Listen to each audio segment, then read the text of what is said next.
Assalamualaikum warahmatullahi wabarakatuh. Bertemu lagi dengan saya Lingga Sundara, CGP Angkatan 10. Kali ini saya ditemani oleh Bu Leonita, SPD, guru kelas 4. Kami akan melakukan pra-observasi. Assalamualaikum Bu Leo. Waalaikumsalam. Apa kabar? Alhamdulillah baik. Alhamdulillah baik. Baiklah, Ibu Leo. Hari ini kita akan melaksanakan percakapan praobservasi ya Bu. Sebelumnya nanti saya akan amati jalannya proses pembelajaran Ibu Leo yang akan Ibu Leo lakukan di kelas. Adapun tujuan supervisi adalah yaitu untuk mengetahui proses pembelajaran yang dilakukan Bu Leo dan mengevaluasi proses pembelajaran di dalam kelas. Kenapa kita melakukan percakapan praobservasi? Agar Ibu lebih siap dan lebih percaya diri untuk melaksanakan proses pembelajaran di dalam kelas. Sehingga proses pembelajaran di dalam kelas yaitu aman, nyaman, dan menyenangkan. Ada beberapa pertanyaan yang akan saya tanyakan Ibu Leo. Yang pertama, apa tujuan pembelajaran yang akan dicapai oleh Bu Leo? Tujuan pembelajarannya itu ada 3 poin paling enggak. Yang pertama itu melalui percobaan sederhana perubahan wujud, murid dapat mengidentifikasi 2 perubahan wujud benda, yaitu dari padat menjadi cair dan cair menjadi padat dengan tepat. Kemudian yang poin kedua yaitu melalui percobaan sederhana perubahan wujud murid dapat menjelaskan dalam 1 kalimat bagaimana perubahan wujud benda dapat terjadi dengan tepat. Dan poin yang ketiga yaitu melalui penugasan murid dapat mendemonstrasikan 2 proses perubahan wujud zat dan mendeskripsikan energi yang terlibat dalam bentuk diagram sederhana dengan tepat. Jadi ada 3 poin tujuan pembelajaran Ibu Leo ya? Ya, betul. Bagaimana area pengembangan yang akan dicapai? Pengembangan yang akan dicapai yaitu aspek pengetahuan dan keterampilan. Di antaranya yaitu yang pertama mengingat kembali hal-hal yang sudah diketahui berkaitan dengan wujud dan perubahan zat. Yang kedua yaitu mengidentifikasi perubahan wujud benda yang terjadi dan menjelaskan bagaimana perubahan wujud benda dapat terjadi. Yang terakhir yaitu mendemonstrasikan proses perubahan wujud zat dan mendeskripsikan energi yang terlibat dalam bentuk diagram sederhana. Baik, berarti pengembangannya di aspek keterampilan dan pengetahuan Ibu ya. Nah, saya ingin mengetahui rancangan pembelajaran di dalam kelas, baik strategi pembelajaran, model pembelajaran, atau dari metode pembelajaran yang akan Ibu lakukan di proses pembelajaran. Rancangan pembelajaran saya menggunakan pembelajaran berdiferensiasi berdasarkan kesiapan belajar siswa yang diintegrasikan dengan pembelajaran sosial dan emosional, pembagian kelompok. Modelnya saya gunakan discovery learning atau penemuan terbimbing, kemudian metodenya dengan diskusi kelompok, penugasan, tanya jawab, demonstrasi, dan percobaan. Jadi Ibu dalam proses pembelajaran ini menggunakan strategi pembelajaran berdiferensiasi yang terintegrasi kepada pembelajaran sosial dan emosional, serta model pembelajaran discovery learning yaitu penemuan terbimbing. Metodenya dengan diskusi kelompok tadi ya, terus penugasan, terus tanya jawab, demonstrasi, dan percobaan. Nah, bagaimana media pembelajaran yang akan Ibu gunakan dalam proses pembelajaran? Media yang saya gunakan yaitu saya menggunakan buku IPAS kelas 4, kemudian video pembelajaran dengan menonton di smartboard. Oh, di smart. Ya, LKPD dan juga gambar diagram perubahan wujud. Alhamdulillah ya. media yang digunakan oleh Ibu Leo sangat beragam. Mudah-mudahan bisa membuat siswa bersemangat dalam proses pembelajaran. Nah, pada kira-kira kapan Ibu akan melakukan pembelajaran tersebut dan di hari apa? Kira-kira pada hari Rabu insya Allah saya siap, Pak. Oke, jadi pada hari Rabu nanti saya akan datang ke kelas beliau untuk mengamati proses pembelajaran yang Ibu Leo lakukan. Nah, saya juga di situ nanti akan mencatat hal-hal apa saja yang Ibu lakukan dalam proses pembelajaran. Nah, setelah praobservasi ini, terus kita akan melakukan observasi, Bu Leo ya. Setelah observasi akan ada percakapan lagi, yaitu pasca observasi. Nah, sebelum kita akhiri, apa yang Ibu dapatkan dari percakapan praobservasi kali ini? Saya lebih percaya diri dan mendapatkan gambaran apa yang saya akan lakukan dalam proses pembelajaran nantinya. Ya, alhamdulillah ya. Semoga dalam proses pembelajaran berjalan dengan lancar dan sesuai dengan apa yang direncanakan. Terima kasih Bu Leo atas waktunya. Sampai ketemu di kegiatan selanjutnya, yaitu observasi, dan nanti akan dilanjut pasca observasi. Terima kasih Bu Leo. Sama-sama, paling enggak. Terima kasih. Itulah percakapan pra observasi yang sudah dilakukan. Wassalamualaikum warahmatullahi wabarakatuh.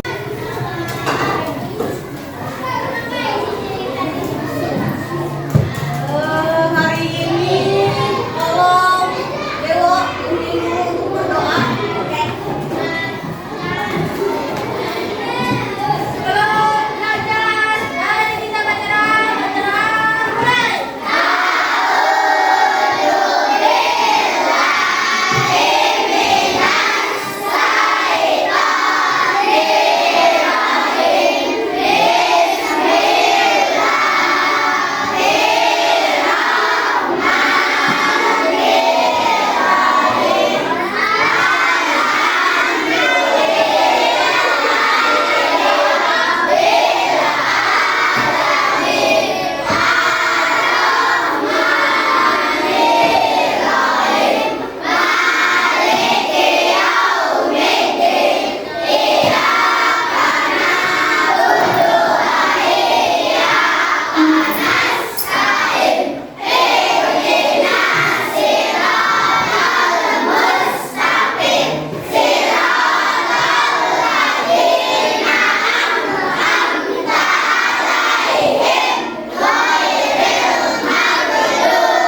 Berarti 32 siswa hadir ya. Berarti hanya satu siswa yang tidak hadir karena sedang sakit. Sebelum kita memulai pembelajaran, mari kita bertepuk semangat dulu. Ya, siap-siap. Jaga jarak ya, kalau kita membutuhkan dengan namanya. Tepuk semangat.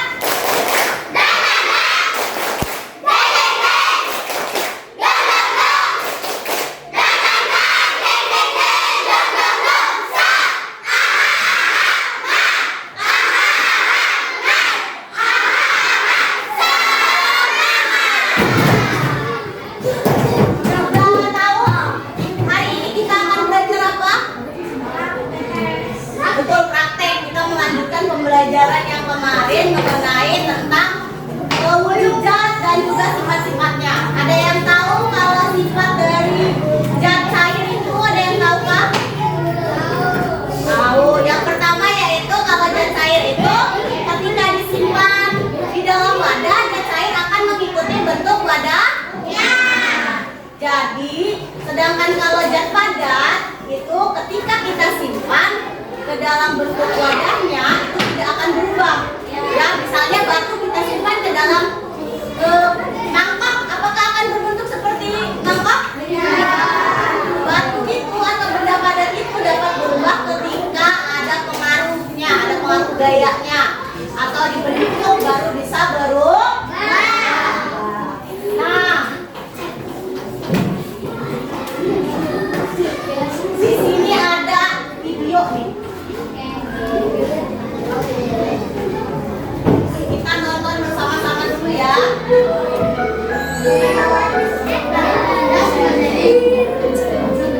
Halo teman-teman, Assalamualaikum. Hari ini kita akan belajar tentang perubahan bentuk udara.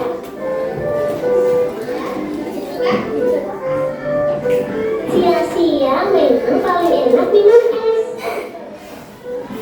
Iya, rasanya segar sekali. Ini di dalam gelasku ada 4 es.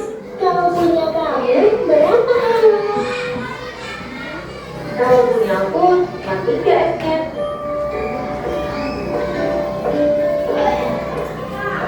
Kalian sekarang minum apa itu? Ini es jus manja, enak sekali. Iya, segar ya.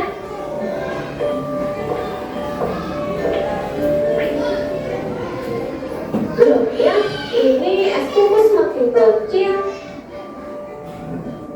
Iya, punya aku esnya juga semakin kecil.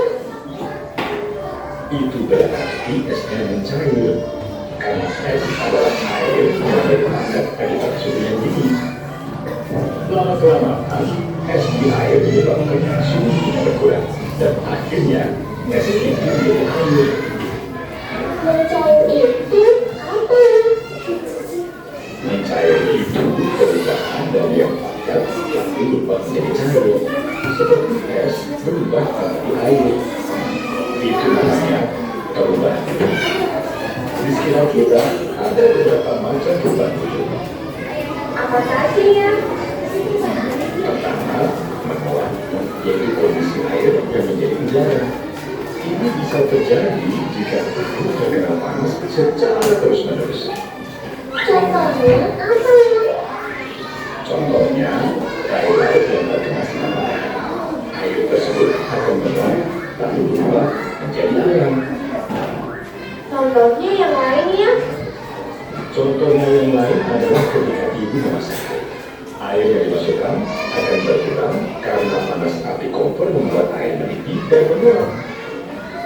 Lalu, ada lagi namanya menyublim. Itu perubahan benda padat menjadi udara. Contohnya, kapur barus.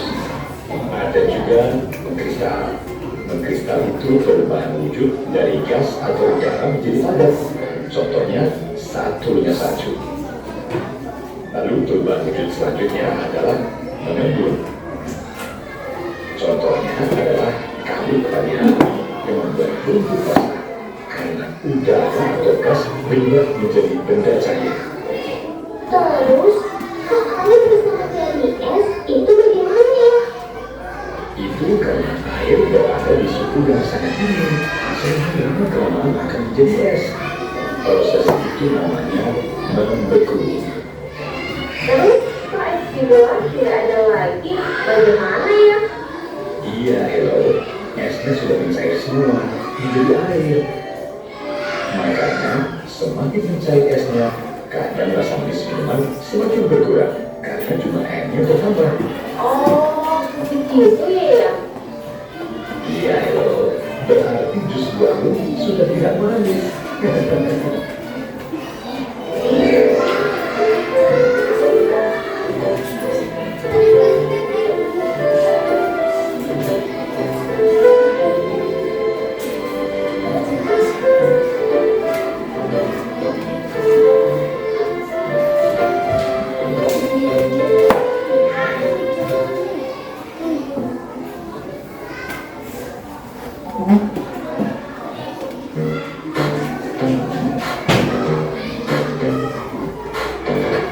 Oke, sudah paham mengenai sifat-sifat dan wujudnya? Ada membeku, mencair, memblim, terus apa lagi? Menguap dan sebagainya ya. Coba perwakilan berdiri dari kelompoknya itu satu orang untuk memegang es batu. Sudah ada es batunya? Ambil satu saja, satu biji. Satu biji. Pegang, disimpan di telapak tangan. Sudah dipegang, kalau sudah diacungkan. Sudah ada yang megang? Sudah? Kelompok hanya yang memegang es batu yang berdiri ya, sisanya duduk ya. Oke, kira-kira apa yang terjadi pada es batu? Cair. Kemudian ketika es batu mengenai telapak tangan kita, karena suhu dari telapak tangan maka akan mencair. Oke, simpan kembali es batunya boleh.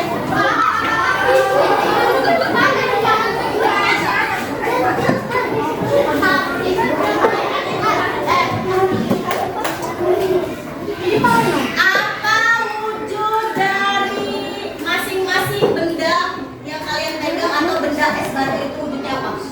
Wujudnya padat atau cair kah? Ketika wujud asal dari es batu itu kita pegang, itu akan berubah menjadi apa? Betul, pintar. Apakah es batu mengalami perubahan wujud? Mengalami. Karena apa? Karena dari benda padat berubah menjadi benda cair. Oke. Sekarang kita mulai percobaannya ya. Ibu bagikan dulu lembar ininya, LKPD-nya.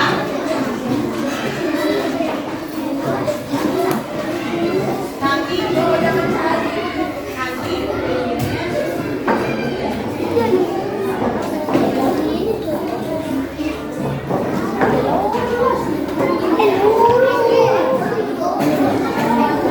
silakan bagi tugas siapa yang mengisi.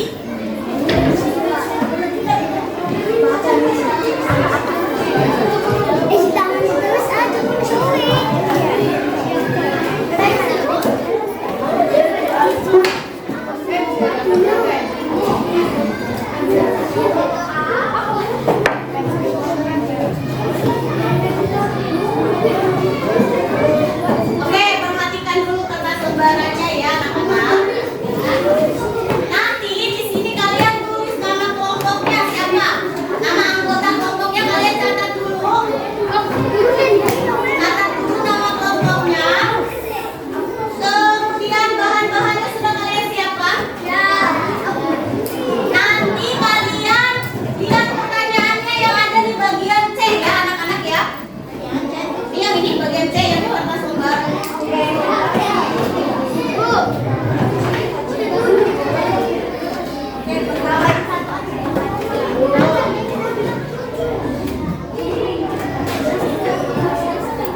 Kemudian buka halaman selanjutnya, ini kan ada 2 lembar ya. Di selanjutnya kalian tinggal mengisi hasil dari percobaan kalian. Oke, dapat dimengerti anak-anak? Dapat dimengerti anak-anak? Oke,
Kemudian daripada cair menjadi apa?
menjadi padat karena dimasukkan ke dalam freezer atau terkena suhu dingin. Sekian dari kami kelompok 1. Assalamualaikum warahmatullahi wabarakatuh. Waalaikumsalam warahmatullahi wabarakatuh. Kita beri tepuk salut ya. Salut, salut. Salut, salut. Salut. Oke, alhamdulillah pembelajaran di pagi hari ini sudah berjalan dengan lancar. Kita sudah membahas mengenai apa saja anak-anak? Tentang perubahan wujud zat. Ada perubahan wujud zat itu ada beberapa, yaitu adanya yang membeku, kemudian mencair, ada yang mengembun, menyublim, mengkristal dan sebagainya.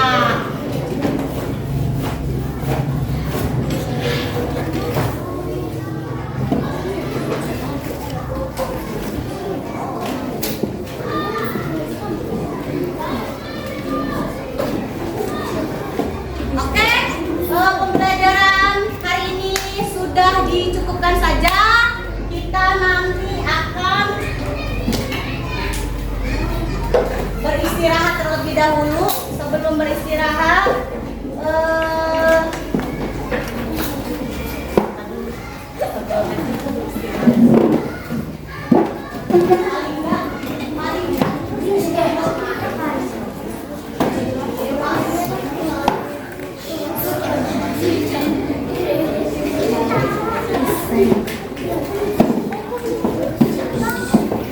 setiap set ulangi lagi metode dari awal.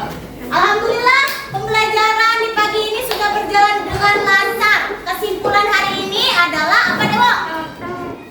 Materi yang kita pelajari hari ini adalah praktek mengenai wujud zat baru. Betul, perubahan wujud ya, dari yang padat ke cair, cair yang cair juga ke padat dan sebagainya.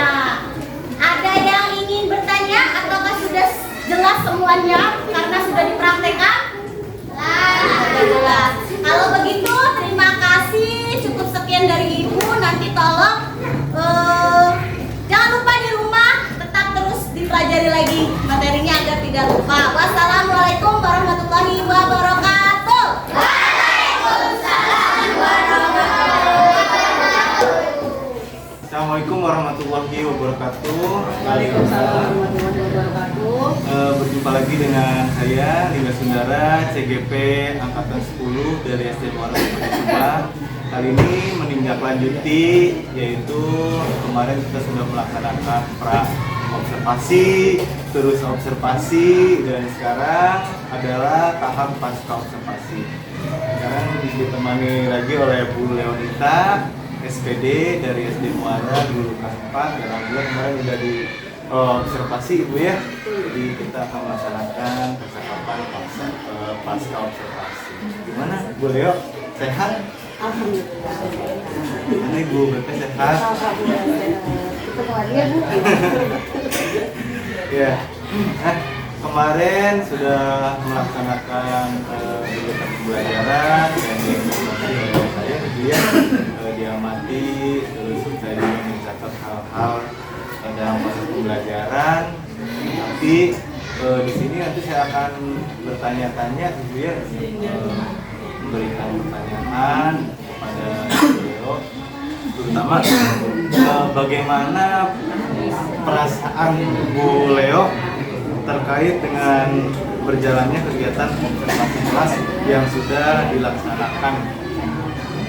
Perasaan saya ketika melakukan pembelajaran tersebut yaitu apa ya, deg-degan namanya, diperhatikan, sangat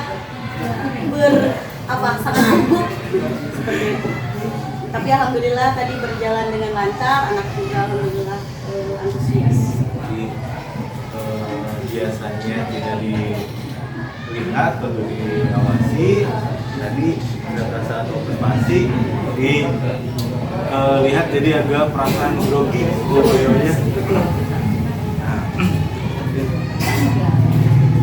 Alhamdulillah sudah berjalan dengan baik.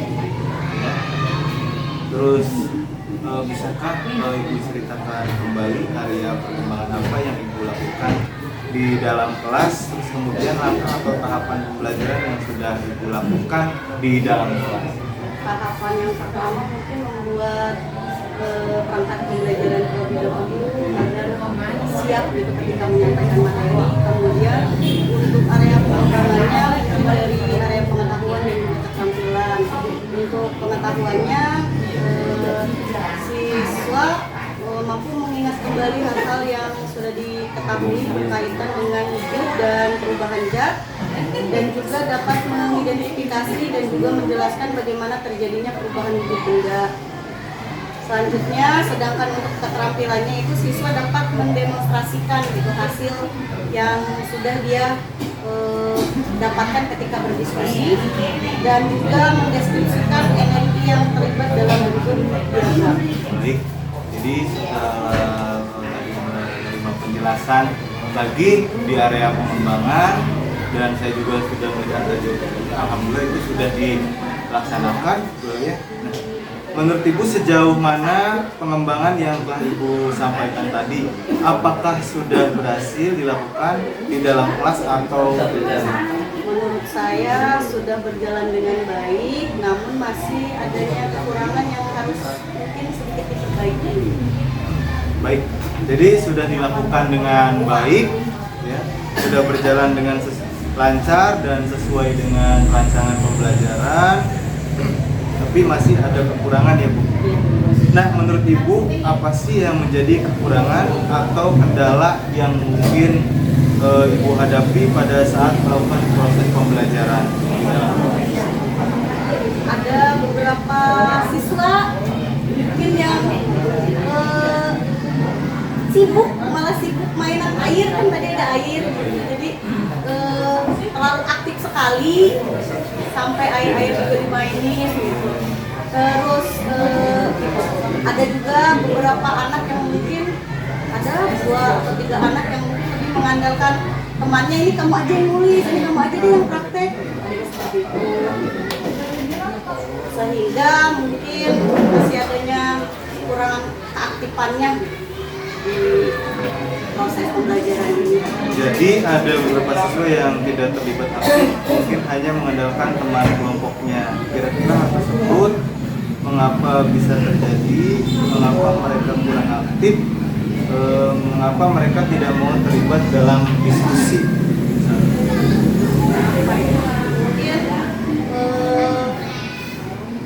masih kurangnya kepercayaan dirinya, padahal dia mampu mengerjakan itu, tetapi dia lebih menjuruskan ke anak yang lebih pintar dari dia. Mengandalkan.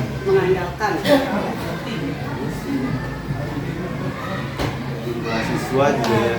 Ya betul, jumlah siswa tadi kebetulan ada 33 siswa, tapi ada yang tidak hadir 1.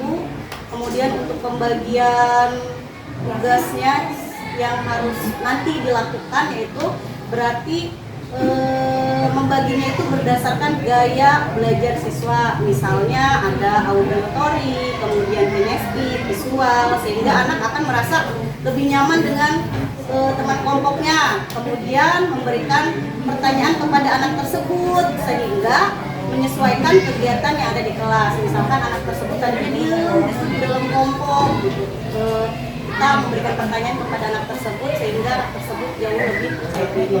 Jadi nanti akan dilakukan ya pembagian kelompok berdasarkan gaya belajar siswa, di antaranya auditory, kinestetik, visual, sehingga anak akan merasa nyaman, terus semangat karena sesuai dengan keinginannya dalam proses pembelajaran. Intinya Ibu Leonita nanti akan melakukan proses pembelajaran yang lebih berpihak lagi kepada murid. Kira-kira kapan Ibu Leo akan melaksanakan rencana tersebut? Insya Allah akan saya lakukan secepatnya di dalam pembelajaran yang akan datang atau selanjutnya. Terima kasih Bu Leonita atas waktunya. mudah-mudahan apa yang tadi direncanakan beliau kita bisa berjalan dengan lancar, dan nanti kita coba lihat kembali ya, mudah-mudahan proses pembelajaran yang akan dilaksanakan nanti akan lebih baik lagi, aktif anak-anaknya, terus proses pembelajarannya berpihak. Terima kasih beliau.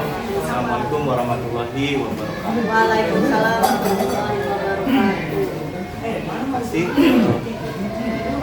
Ibu Novi sebagai pendamping. Bismillahirrahmanirrahim. Sebaiknya pada jadi pelajaran saya ini Kalinda juga Ibu Leon ya. Bu Leon itu ya kena dapetnya juga ya dari program Kalinda yang sangat luar biasa ini gitu ya. Itu dia sudah belajar tentang FPP berdiferensiasi dan terintegrasi kepada KSE.